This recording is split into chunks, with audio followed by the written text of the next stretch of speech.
नमस्ते, मैं हूँ डॉक्टर सचिन महाजन। मैं सह्याद्री हॉस्पिटल्स पुणे में न्यूरोसर्जन के तौर पे काम करता हूँ। आज हम लोग डिस्कस करने वाले हैं ट्राइजेमिनल न्यूरल्जिया के बारे में। तो आप लोगों को ये बीमारी आपने सुनी होगी। ये नाम से ही अपने को मालूम होता है कि ये कैसे होता है। तो ट्राइजेमिनल, ट्राई मतलब 3 और जेमिनल मतलब 3 ब्रांचेस, और न्यूरल्जिया मतलब नस से शुरू होने वाला दर्द। तो ट्राइजेमिनल नस का जो दर्द होता है उसको बोलते हैं ट्राइजेमिनल न्यूरल्जिया। तो ये दर्द होता कैसे ही, पेशेंट को महसूस क्या होता है? तो पेशेंट को शॉक जैसे सेंसेशन आते हैं चेहरे के एक साइड में। तो इधर राइट साइड में रहेगा और लेफ्ट साइड में रहेगा, और एक साइड में भी रहेगा तो भी उसमें 3 भाग, अलग अलग भागों में दर्द डिस्ट्रीब्यूट हो सकता है। जैसे कि हम लोग बोलते हैं V1 मतलब ट्राइजेमिनल मतलब 5 नंबर की नस रहती है, इसके उसके इसीलिए उसको रोमन अक्षर 5 V का उसको सिग्निफिकेंस दिया गया है। तो V1 मतलब आंखों के ऊपर अगर पेशेंट को दर्द होता है तो उसको बोलते हैं V1 न्यूरल्जिया।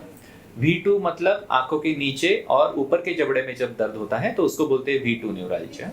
और जब V3 होता है तो दर्द नीचे के जबड़े में होता है और इधर चिन तक आ सकता है। तो ये ऐसे टाइप का दर्द होता है। ये दर्द पेशेंट को शॉक के स्वरूप में हो सकता है, दिन में 1 से 100 बार में भी हो सकता है।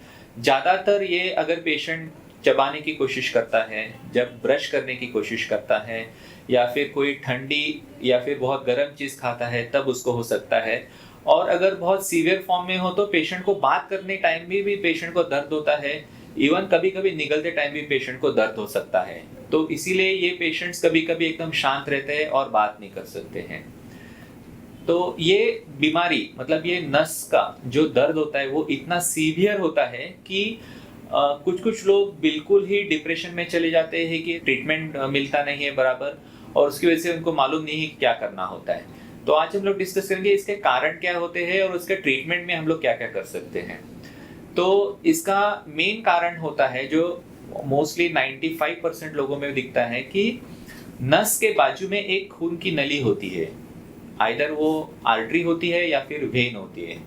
तो वो खून की नली वो नस के इतने नजदीक में होती है तो फिर हार्ट के हर एक पल्सेशन से वो नस को धक्का बैठता है, और वो धक्के बैठने के सालों साल वो जब धक्का बैठता है तो नस के ऊपर का जो इंसुलेशन होता है जिसको बोलते हैं माइलिन, वो इंसुलेशन थोड़ा सा वीक हो जाता है और नस के अंदर ही थोड़ा शॉर्ट सर्किट जैसे होने की वजह से पेशेंट को ऐसे दर्द होता है। तो वो नस कहाँ से दबी जाती है, मतलब नीचे से वो खून की नली जा रही है या नस के ऊपर से खून की नली जा रही है, वो हिसाब से पेशेंट को वो एरिया में दर्द होता है। उदाहरण के तौर पे अगर खून की नली नस के नीचे से होगी तो पेशेंट को यूजुअली V3 में न्यूरल्जिया होता है, और अगर खून की नली ऊपर से होगी तो यूजुअली V1 में न्यूरल्जिया होता है। और 5% लोगों में कारण अलग रहते हैं, जैसे कि कोई ट्यूमर या फिर गांठ हो। तो इसीलिए ट्राइजेमिनल न्यूरल्जिया में एक बार तो हम लोग MRI करके चेक करते हैं। एक स्पेशल करके MRI होता है जिसको बोलते हैं सिस सीक्वेंस MRI। तो उसमें हमको कभी कभी अगर अच्छे क्वालिटी का MRI होगा तो अपने को खून की नली और नस भी दिखाई देती है, जिसकी वजह से हमको कारण उधर ही मालूम हो जाता है। तो इसका ट्रीटमेंट क्या होता है? अगर समझो कि ये ट्यूमर या फिर कोई गांठ की वजह से रहेगा तो ऑब्वियसली ट्रीटमेंट वो गांठ की तरफ अपने को लेके जाना पड़ेगा। अगर गांठ निकालना है तो निकालना पड़ता है, कभी कभी गांठ को रेडिएशन से भी ट्रीट कर सकते हैं। लेकिन हम लोग जो कॉमन तौर पे जो न्यूरल्जिया होता है, जो खून की नली से दबने की वजह से न्यूरल्जिया होता है, उसका ट्रीटमेंट की बात हम लोग करेंगे। तो सबसे कॉमन ट्रीटमेंट रहता है मेडिकल ट्रीटमेंट, मतलब दवा से। ऑलमोस्ट 75% लोगों को दवा से ही आराम मिल जाता है और उनको कोई इंटरवेंशन मतलब कोई प्रोसीजर की यूजुअली जरूरत नहीं पड़ती है।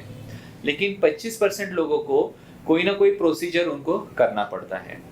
अभी क्या प्रोसीजर की जरूरत पड़ सकती है? तो नॉर्मली 3 तरीके के प्रोसीजर्स रहते हैं जो हम लोग यूज करते हैं ऐसे ट्रीटमेंट में। जो मेन ट्रीटमेंट है, जो सबसे इफेक्टिव और सबसे ज्यादा लंबे समय तक आपको आराम देने वाला ट्रीटमेंट है, वो है माइक्रोवेस्कुलर डिकम्प्रेशन सर्जरी। तो जिन लोगों को दवाई से एडिक्वेटली आराम नहीं मिलता है या फिर दवाई का डोज इतना ज्यादा होता है कि पेशेंट को दवाई के साइड इफेक्ट सहन करने पड़ते हैं, और पेशेंट यंग हो और उनको एनेस्थीसिया में कोई दिक्कत ना हो, ऐसे लोगों को हम लोग usually microvascular decompression surgery suggest करते हैं।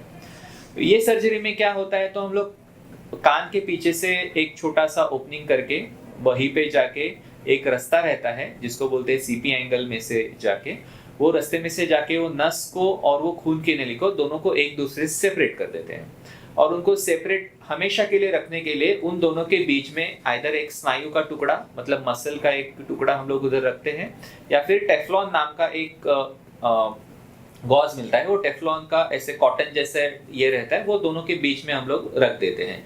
तो जिसकी वजह से वो खून की नली और नस दोनों एक दूसरे से हमेशा के लिए दूर रहते हैं और पेशेंट का दर्द कम होने में फायदा होता है।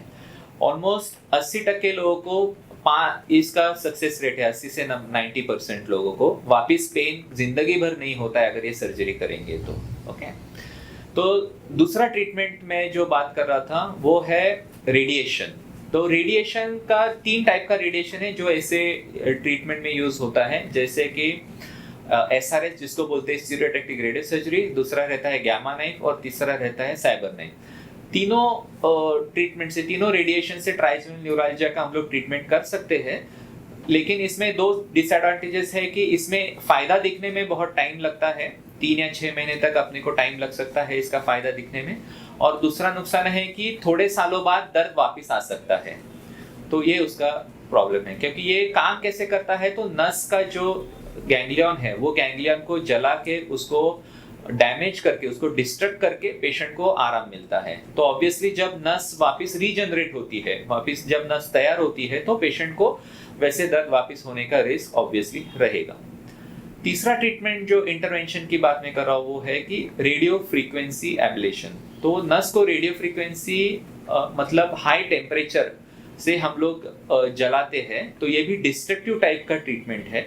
और वो जलाने से वो नस में से पैदा होने वाला दर्द जो है कम हो जाता है, लेकिन जो एरिया में समझो V3 का हम लोग ट्रीटमेंट करेंगे तो वो एरिया में, मतलब नीचे के जबड़े में पेशेंट को हमेशा के लिए आगे जाके नमनेस रह सकता है। नमनेस मतलब सुन्नपन महसूस हो सकता है। इसका यूज इन लोगों में होता है यूजुअली जो ओल्ड एज रहते हैं, जिनको एनेस्थीसिया के काफी साइड इफेक्ट्स रहते हैं और जिनको मेडिकल ट्रीटमेंट का फायदा नहीं हो रहा है। एनेस्थीसिया के साइड इफेक्ट की वजह से हम लोग माइक्रोवेस्कुलर डिकम्प्रेशन नहीं कर पाते इन लोगों में, इसलिए ये परक्यूटेनियस RFL नाम की ट्रीटमेंट हम लोग इस्तेमाल कर सकते हैं। दूसरा यूज ये ट्रीटमेंट का होता है कि जिन लोगों की पहली सर्जरी हो चुकी है लेकिन उनको दर्द वापस आया है, तो उनको वापस सर्जरी करने से पहले ये ट्रीटमेंट हम लोग ट्राई कर सकते हैं। लेकिन ये ट्रीटमेंट का डिसएडवांटेज ऐसा है कि इसमें भी रिकरेंस रेट, मतलब वापस दर्द पैदा होने का रेट भी ज्यादा है, बिकॉज ये भी डिस्ट्रक्टिव टाइप का प्रोसीजर है कि जिसमें नस को डैमेज करके हम लोग पेशेंट को फायदा दिलाते हैं। तो ऑब्वियसली नस जब रीजनरेट होती है तो पेशेंट को वापस पेन निर्माण हो सकता है लगभग 4-5 सालों में।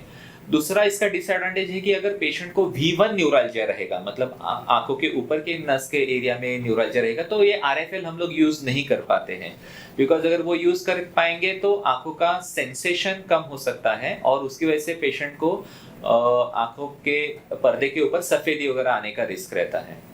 तो ये है शॉर्ट में मैंने ट्राइजेमिनल न्यूरैल्जिया के बारे में आपको उसके कारण, उसके सिम्टम्स और उसके ट्रीटमेंट के बारे में बताया है।